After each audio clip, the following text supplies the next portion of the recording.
बिस्मिल्लाहिर्रहमानिर्रहीम। अस्सलामुअलैकुम। उम्मीद है आप सब लोग खैरियत से होंगे और अच्छे अच्छे तरीके से अपनी पढ़ाई कर रहे होंगे। जी, तो आज हम आप लोगों के लिए लेकर आए हैं पार्ट्स ऑफ स्पीच। बहुत सारे स्टूडेंट्स कह रहे थे पार्ट्स ऑफ स्पीच पे वीडियो चाहिए, तो आज इसके ऊपर वीडियो बनाते हैं। आप जैसे आपको पता चल रहा है कि स्पीच क्या होती है, हमारी टॉक, हमारी बात, ये हमेशा पार्ट्स से मिलकर बनी होती है। तो आज हम वो स्पीच के पार्ट्स पढ़ेंगे जिससे मिलकर एक सेंटेंस बनता है और फिर सेंटेंसेस मिलकर हमारी कंप्लीट स्पीच बनाते हैं। तो उसके पार्ट्स को आज पढ़ेंगे। पार्ट्स ऑफ स्पीच जो हैं उसमें नाउन है, प्रोनाउन है, वर्ब है, एडवर्ब है, एडजेक्टिव है, कंजंक्शन है, प्रपोजिशन है, इंटरजेक्शन है और आर्टिकल्स भी इसमें शुमार किया जाता है। नाउन नाउन क्या है? नाउन हम बचपन से पढ़ते आ रहे हैं कि किसी शख्स, जगह या चीज़ के नाम को नाउन कहते हैं। ठीक है, part of speech that represents a person, place, thing और आइडिया। ठीक है, और नाउन जो होता है, ठीक है, वो हमारे सेंटेंस में दो जगहों पर आता है। या तो वो सब्जेक्ट होता है या हमारा ऑब्जेक्ट होता है। या सब्जेक्टिव केस में नाउन आता है या ऑब्जेक्टिव केस में नाउन आता है। ठीक हो गया। अगर मैं एग्जांपल लूँ, Ali has a good ball with him. ठीक है, तो ये जो अली है और ये जो बॉल है, ये दोनों मेरे नाउन हो जाएंगे।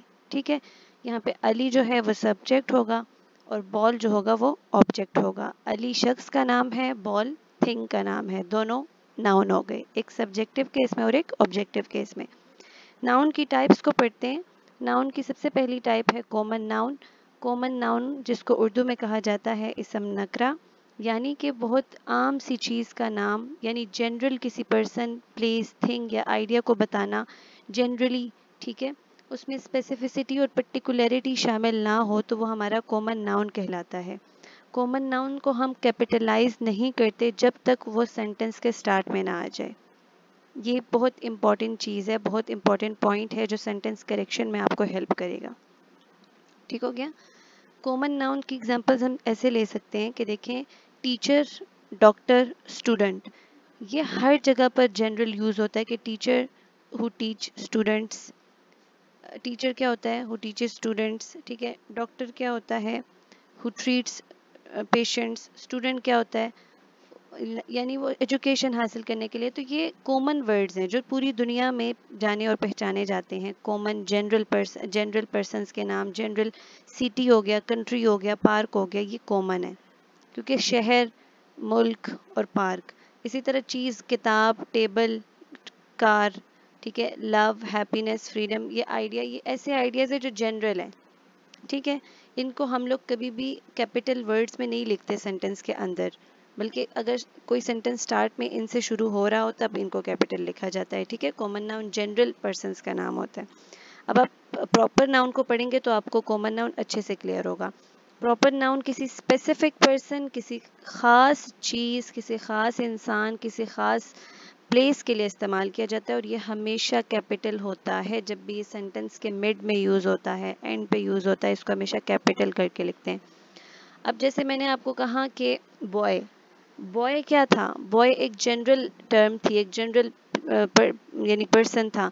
लेकिन जब मैंने कह दिया जॉन, तो जॉन बॉय में से, कॉमन बंदे में से एक स्पेसिफिक पर्सन है जो है लड़के का नाम जॉन। तो ये प्रॉपर नाउन है। इसी तरह माइकल, मैरी। ठीक है, फिर हमने पहले कहा कि सिटी। ठीक है, सिटी हमने कॉमन बात की। लेकिन अगर अब पेरिस, स्पेसिफिकली मैं एक जगह की बात कर रही हूँ, पेरिस, इस्लामाबाद, लाहौर, तो ये मेरे प्रॉपर नाउन्स हैं, स्पेसिफिक जगह का नाम है। ठीक है, इसी तरह माउंट एवरेस्ट, फिर थिंग में Coca Cola, FL tower, Microsoft, ये सारे हमारे स्पेसिफिक नेम्स है जगहों के, चीज़ों के, पर्सन्स के। ठीक है, इनको प्रॉपर नाउन्स कहते हैं और जब भी इनका इस्तेमाल होता है इनको कैपिटलाइज्ड करके लिखते हैं। इसे उर्दू में इसम मारफा कहते हैं। इसमें हम कायदे आज़म लिख सकते हैं प्रॉपर नाउन में, अलामा इकबाल, फातिमा जिन्ना, सैयद अहमद ख़ान। क्यों? क्योंकि वो हमारे प्रॉपर नाउन है, हमारे मेन पर्सन है। इसी तरह इंडिया वाले ओबामा लिखेंगे तो ठीक है, वो उसका लिखेंगे कैपिटल में। क्यों? क्योंकि उनके स्पेसिफिक पर्सन्स हैं ये। आगे आ जाता है कंक्रीट नाउन। देखिए कंक्रीट को याद रख ले मटीरियल नाउन से, कंक्रीट और मटीरियल दोनों सेम है, ठीक है। कंक्रीट नाउन हम रेफर करते हैं यानी उन चीज़ों को जिन्हें हम परसीव कर सकते हैं अपनी 5 सेंसेस से, मतलब हम उनको देख सकते हैं, सुन सकते हैं, सूंघ सकते हैं, टेस्ट कर सकते हैं और टच कर सकते हैं, ठीक है। तो वो सारे नाउन्स मटेरियल से बने होते हैं, उनको हम देख सकते हैं, सुन सकते हैं, टेस्ट कर सकते हैं, टच कर सकते हैं, वो हमारे कंक्रीट नाउन होते हैं, ठीक हो गया। एक होते हैं हमारे एब्स्ट्रैक्ट नाउन। एब्स्ट्रैक्ट नाउन हमारे वो नाउन्स होते हैं जिनको हम अपनी सेंसेस के थ्रू परसीव नहीं कर सकते, बल्कि उनमें एक आइडिया होता है, एक इमोशन होती है, एक क्वालिटी होती है, एक स्टेट होती है, ठीक है। हम उनको कभी भी परसीव्ड अपने सेंसेस के थ्रू नहीं कर सकते। जैसे देखें करेज, लव, क्या ये सूंघा, देखा, नापा, टच किया जा सकता है? नहीं, बल्कि ये एक इमोशन है जिसको हम फील कर सकते हैं, ये एक आइडिया है जिसको हम फील कर सकते हैं। इसी तरह करेज है, हैप्पीनेस है, ठीक है। अब आप लोग यहाँ पे देखिए कोवर्डाइस। ये कोवर्डाइस जो है ये अभी रिसेंटली ईटा 2022 के पेपर में आया था कि ये नाउन की कौन सी किस्म में आता है, कौन सी टाइप में आता है। तो ये कोवर्डाइस एबिलिटी होती है करेज ना होने की, ठीक है, हौसला कम होता है उस बंदे का, उसको बोलते हैं कोवर्डाइस। तो ये हमारी एब्स्ट्रैक्ट नाउन में आता है, ठीक है, क्योंकि ये एक इमोशन है, एक फीलिंग है, ठीक है। इस तरह काउंटेबल नाउन। काउंटेबल नाउन का मतलब होता है कि वो नाउन जिनको हम गिन सकते हैं, ठीक है, और उनको सेपरेट कर सकते हैं एक एक की फॉर्म में। जैसे डॉग, डॉग्स, डॉग एक, डॉग्स ज़्यादा, ये हम गिन सकते हैं, सेपरेट कर सकते हैं। इस तरह बुक, बुक्स, स्टूडेंट, स्टूडेंट्स, ठीक है। फिर होता है अनकाउंटेबल नाउन। अनकाउंटेबल नाउन में वो सब कुछ आता है जिसे हम काउंट नहीं कर सकते, जिसे हम एक एक करके सेपरेट नहीं कर सकते। इसकी आसान एग्जांपल आप ले लो कि आप लोगों को मैं कहूँ राइस, राइस काउंटेबल है या अनकाउंटेबल है? तो it's not possible for a human to separate the each the each piece of rice into separate form, it's impossible, ठीक है। तो इसलिए वो एक अनकाउंटेबल नाउन है, उसको हम होली सेपरेट नहीं कर सकते आइटम्स को। इसी तरह नॉलेज, नॉलेज आप गिन सकते हो क्या कि आपके पास कितना नॉलेज है, ज़रा नाप के बताएं 3 किलो है, 4 किलो है? नहीं, तो इसलिए ये अनकाउंटेबल है।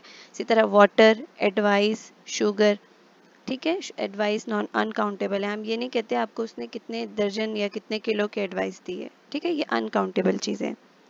इसी तरह कलेक्टिव नाउन आ जाता है। कलेक्टिव से मुराद क्या है कि पूरा ग्रुप या पूरे जो हम महफिल रिप्रेजेंट करता है पूरे ग्रुप की फॉर्म में, ठीक है, उसको हम कहते हैं कलेक्टिव नाउन। बहुत सारे नाउन्स मिलकर एक ग्रुप रिप्रेजेंट कर रहे होते हैं सिंगल यूनिट की फॉर्म में, जैसे टीम, ठीक है, जैसे फैमिली, बहुत सारे मेंबर्स मिलकर एक फैमिली बनाते हैं जो एक कलेक्टिव नाउन है। फ्लॉक, हर्ड, ये सारे कलेक्टिव नाउन्स हैं।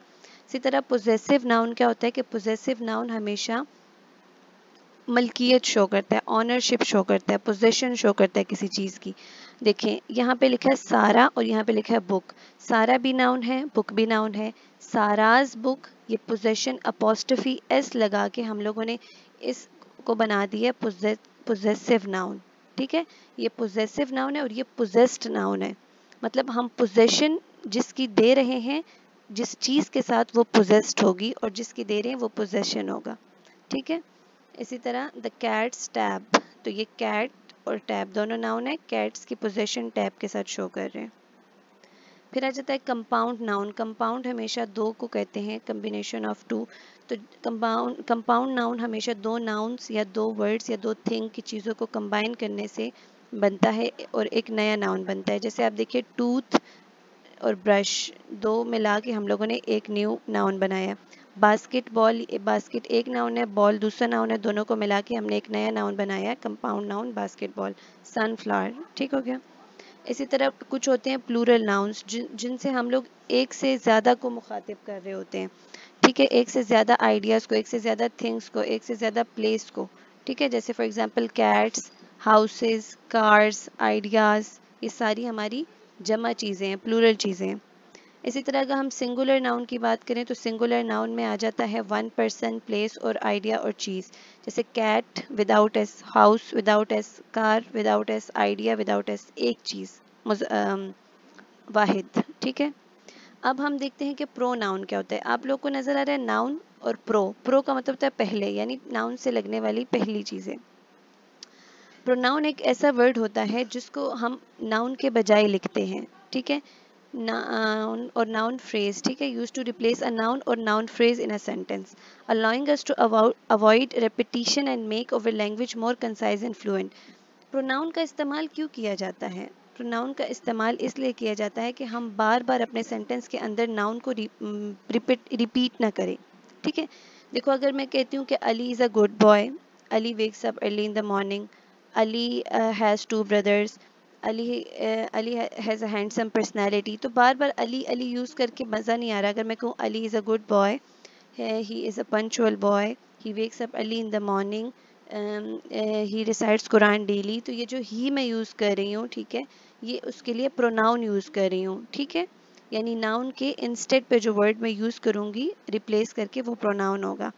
सेम नाउन को बार बार यूज़ करने के लिए बजाय हम प्रोनाउन यूज़ करते हैं, और प्रोनाउन हम इसलिए यूज़ करते हैं कि हमारा अपने प्रीवियसली नाउन को हम ही आगे मेंशन कर रहे होते हैं।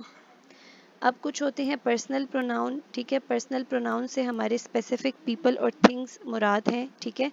इनमें हमारा specifically first person, second person और थर्ड पर्सन आता है। फर्स्ट पर्सन में हमारे आते हैं आई, वी, ठीक है। सेकंड पर्सन में आते हैं यू, योर्स। थर्ड पर्सन में आते हैं ही, शी, इट और दे, ठीक है। ये हमारे सब्जेक्टिव भी हो सकते हैं और ऑब्जेक्टिव फॉर्म में भी हो सकते हैं जो पर्सनल प्रोनाउंस हैं। जैसे यहाँ पे एग्जांपल देखें आप लोग, I went to the store, ये आई जो है ये फर्स्ट पर्सन है। ही इज़ टॉल, ये देखें हमारा थर्ड पर्सन यूज़ हुआ है। शी लाइक्स टू रीड, ये हमारा थर्ड पर्सन यूज़ हुआ है। और ये हमारे, ये देखें सब्जेक्टिव केस में यूज़ हुए यहाँ पे, ठीक है। इसी तरह ऑब्जेक्टिव फॉर्म जहाँ पर ये ऑब्जेक्ट की तरह यूज़ होते हैं, वो देखो, John saw me at the park, ठीक है। ये मी जो है ये आई का सब्जेक्टिव केस है। इसी तरह the teacher praised him for his effort, he के लिए जो ऑब्जेक्टिव केस है वो हिम है। She talk to her about the problem, her जो है वो शी के लिए ऑब्जेक्टिव केस है, ठीक हो गया। तो ये होते हैं हमारे पर्सनल प्रोनाउंस, जिनको हम स्पेसिफिक पर्सन या प्लेस को ग्रामेटिकल पर्सन को रिप्रेजेंट करने के लिए सेंटेंस में आगे यूज़ करते हैं। जैसे शी के लिए मैंने दोबारा हर का यहाँ पे यूज़ किया, जो सब्जेक्टिव फॉर्म है हमारी प्रोनाउन शी की। इसी तरह पोजेसिव प्रोनाउंस होते हैं। पोजेसिव प्रोनाउन से वही मुराद है कि ये हमारी ओनरशिप और पोजेशन शो कर रहे होते हैं, और ये अपोस्ट्रोफी, यहाँ पे इनके लिए कोई अपोस्ट्रोफी रिक्वायर्ड नहीं होती। जैसे अब हम लोग कहीं पर भी पोजीशन की बात करते हैं, नाउन में हमने की सारा, स्कार, तो सारा के एंड पर हमने अपोस्ट्रोफी एस लगाया। लेकिन पोजेसिव प्रोनाउन के केस में आप लोग देखेंगे कोई भी हम अपोस्ट्रोफी का यूज़ नहीं करते, ठीक है। ये हम उन बंदों को इंडिकेट कर रहे होते हैं जिनसे वो चीज़ें ताल्लुक़ रखती हैं। जैसे आप यहाँ पे देखें, the red car is mine, mine यहाँ पर मेरा पोजेसिव प्रोनाउन है जो आई का आता है, ठीक है। Yours, is this book yours, ये एक पोजेसिव प्रोनाउन है। हिज एक पोजेसिव प्रोनाउन है, आप लोग यहाँ पे इसको देखें। It the dog wagged its tail, it was his way of showing excitement, ठीक है। हिज वे, उसके साथ पोजेशन उसकी शो की जा रही है। The bike belongs to her, ठीक है। इसी तरह हर्स जो है यहाँ पे, इट इज़ हर्स, ये बाइक और इसका रिलेशन शो हो रहा है, पोजेशन शो हो रही है बाइक की, इसके साथ इट्स हो गया, ओवर्स हो गया, देयर्स हो गया, ये हमारे पोजेसिव प्रोनाउन है। इसके साथ साथ कुछ होते हैं हमारे रिफ्लेक्सिव प्रोनाउंस, जिन जो सेल्फ पे एंड होते हैं, जैसे it self, my self, your self, ठीक है। इनको यूज़ किया जाता है जब हम सेंटेंस के लिए are used when the object of a sentence is the same as the subject, ठीक है। जब हमारा सब्जेक्ट भी वही होता है और ऑब्जेक्ट भी एक ही बंदा होता है, तब हम लोग रिफ्लेक्सिव प्रोनाउंस को यूज़ करते हैं, और ये सेल्फ पर एंड होते हैं, और प्लूरल में ये सेल्फ्स पर एंड होते हैं। जैसे आप एग्जांपल देखो, I bought my self a gift, ये मैं ही हूँ और मैं खुद से ही अपने आप को गिफ्ट दे रही हूँ, मतलब सब्जेक्ट भी मैं हूँ और ऑब्जेक्ट भी ठीक है सेम होता है। तो इस वजह से यहाँ पे हम रिफ्लेक्सिव प्रोनाउंस लगाते हैं। Help yourself to some cookies, to cook some cookies आएगा, ठीक है। Himself, he hurt himself while playing, ठीक है। तो यहाँ पे हमारा ऑब्जेक्ट ऑफ द सेंटेंस जो है वो सेम है सब्जेक्ट ऑफ द सेंटेंस से। इसी तरह हर सेल्फ हो गया, इट सेल्फ हो गया, ओवर सेल्फ हो गया, देम सेल्फ हो गया, ये प्लूरल है तो इनके साथ सेल्फ्स लगाए, और ये देखें ये सेल्फ सेल्फ सिंगुलर के साथ लगता है। फिर अगर हम देखें डिमॉन्स्ट्रेटिव प्रोनाउन, तो डिमॉन्स्ट्रेटिव प्रोनाउन में हमारे कुछ ख़ास प्रोनाउंस होते हैं, ठीक है, जिसको हम मतलब किसी चीज़ की तरफ इशारा करने के लिए यूज़ करते हैं, जैसे this, that, these and those, ठीक है। ये स्पेसिफिक पीपल और स्पेसिफिक चीज़ों को यूज़ करने के लिए यूज़ किए जाते हैं। जैसे देखें, दिस जो होता है वो एक करीब पड़ी हुई चीज़ के लिए यूज़ होता है। डेट जो होता है वो एक दूर पड़ी हुई चीज़ के लिए यूज़ होता है। दीज जो होता है वो एक से ज़्यादा करीब पड़ी हुई चीज़ों के लिए यूज़ होता है। और जो दोज होता है वो ज़्यादा हमसे दूर पड़ी हुई चीज़ों को रिप्रेजेंट करने के लिए यूज़ होता है। जैसे this is the book I was talking about, ठीक है। Look at that beautiful sunset. These are the shoes I bought yesterday. Those are the houses we visited. इसके बाद आ जाता है इंट्रोगेटिव प्रोनाउन। इंट्रोगेटिव प्रोनाउंस हम जब सवाल पूछने के लिए इस्तेमाल करते हैं तो उनको इंट्रोगेटिव प्रोनाउन कहा जाता है। जैसे जैसे जैसे who is coming to the party, whom, whose, which, what, ये हमारे इंट्रोगेटिव प्रोनाउंस है, ठीक है। इनको सवाल पूछने के लिए इस्तेमाल किया जाता है, ठीक है। आप लोग देख सकते हैं कि यहाँ पे प्रॉपर नाउन का यूज़ नहीं हुआ, ठीक है। यहाँ पे नाउन के बजाय वर्ड्स का यूज़ हुआ और वहाँ सवाल पूछने के लिए यूज़ हुए, तो इसलिए ये इंट्रोगेटिव प्रोनाउन है। अगर हम देखें रिफ्लेक्सिव प्रोनाउन, ठीक है, तो रिफ्लेक्सिव प्रोनाउंस इंट्रोड्यूस करते हैं रिलेटिव क्लॉजेस को, जो हमें प्रोवाइड करते हैं एडिशनल इंफॉर्मेशन नाउन के बारे में, ठीक है। जो मोस्ट कॉमन रिलेटिव प्रोनाउंस है वो कौन कौन से हैं?